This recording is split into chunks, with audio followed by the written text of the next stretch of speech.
Hey everybody, Lance at Cattle Visions here again.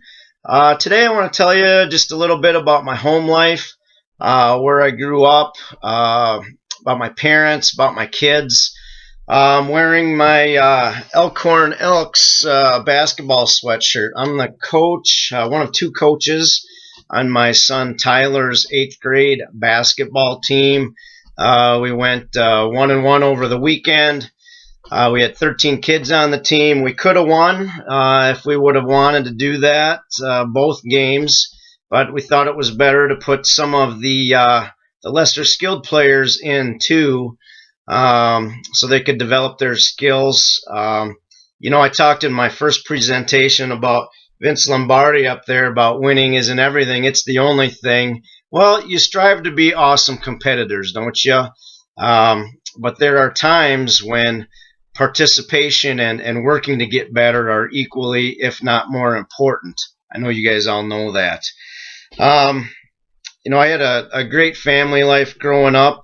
I'm actually living right now on the farm that my grandparents homesteaded back in the 50s. They've been in let's see, I think my kids are 5th generation cattlemen here now. We got 160 acres here. Just a barn, a shed. We got some improvements from this 1960 picture. This house that you see here is an old one. My grandparents' house burned down in 1982 and rebuilt. That was tough. I saw that. I was in 5th grade. I saw that house burn down coming home from school, riding the school bus. Talk about a tough thing to swallow. You don't know if anybody died or not in the fire. I mean, life's a struggle, but you roll with the punches. Luckily, nobody got hurt. They actually lived with us while their house was getting rebuilt, and it was a blessing to get to know our grandparents better. Sometimes they didn't want to watch the same TV programs that I wanted to watch, so that kind of sucked. But anytime you get to connect with stories that your grandparents can tell you, that's obviously a great thing. My mom was the county 4-H. She worked in the extension program for a long time. We're a 4-H family. I grew up showing cattle with my sister Amber. We had 3 reserve breed champions at our state fair. Usually did better up there than we did at county fair, for whatever reason that is. But, we bought cheap steers and tried to beat expensive steers. We still do the same thing. My son last year, it was his 2nd year at state fair, had this real nice AOB steer out of MOP. We thought he might end up in the state sale, but it just wasn't meant to be. We're going to try it again. The year before that, we had a Smiling Bob Simmy steer that looked like he could have got the deal done, but it was my fault. I let the calf get a little overweight got caught in the way back. First time we ever did that. So we learned from our experiences. That cost us 20 grand. Needed some financial healing after that.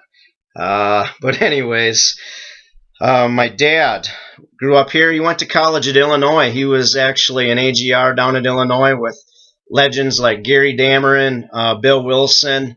I believe Dan Hogue and Jim Lindgren were a little younger than him. They've both mentioned my dad when I see them out at the stock shows. My dad, Gary Ellsworth, he was a long-time dairy farmer and started up in the beef cattle the year that I was born in 1971.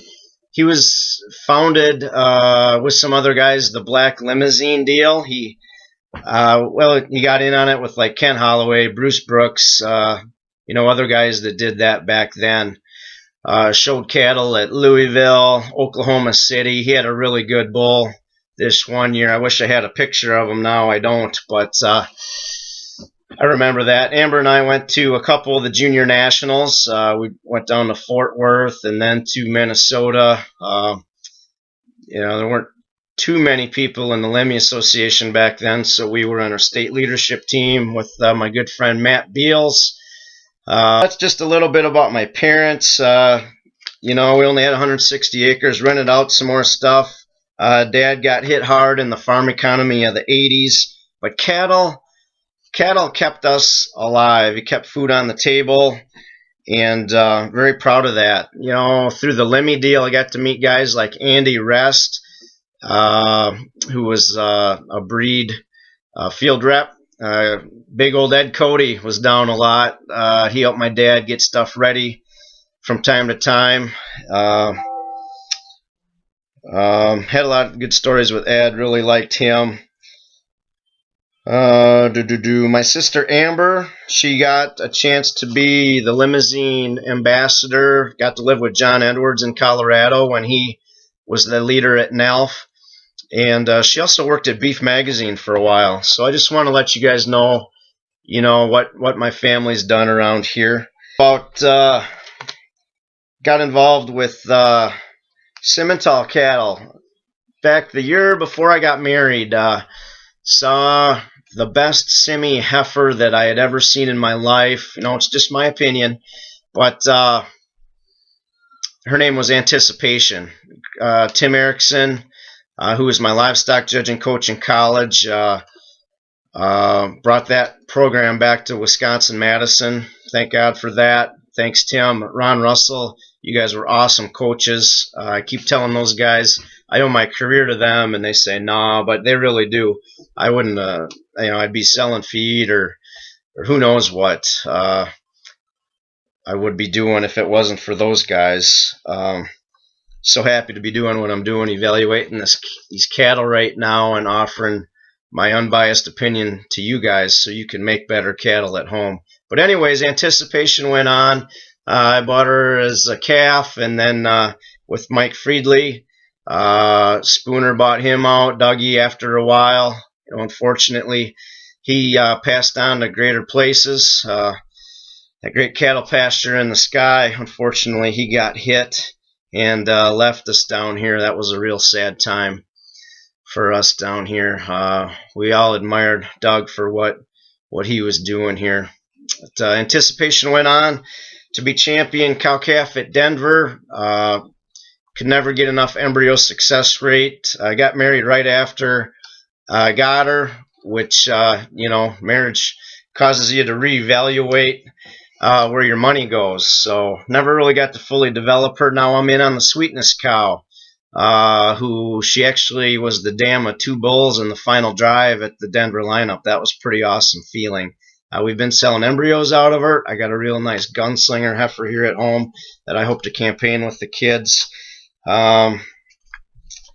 So yeah, that's about it for today. Just wanted to tell you a little bit about my past history, how much we like, having cattle here. I think kids learn a lot about responsibility growing up with these animals. And what else is there? You've got to honor your parents. God tells us to do that in the commandments. And, going to shows and stuff, it's awesome to hear stories about how this is such a family event, family-centered time where you guys can connect about your life stories. You go through a lot of ups and downs on the roller coaster in your journey of faith as well as just life. And, I'm thankful to people like Mary Bloomberg telling me at Louisville that, Blake really liked it. Blake's like one of the big dogs in town now, and he saw me when I was in college, give a set of reasons or placed a class or something. I worked up at the World Beef Expo committee for a while, and it's just stories like that are uplifting. And, this cattle industry, we're all pretty tight, and it's just good to hear stories about that. And we hope you have a great 2014. This is a great year for you to invest in cattle because they're never going to be worth more. I shouldn't say never, but cattle are getting worth quite a bit. Make the right decisions.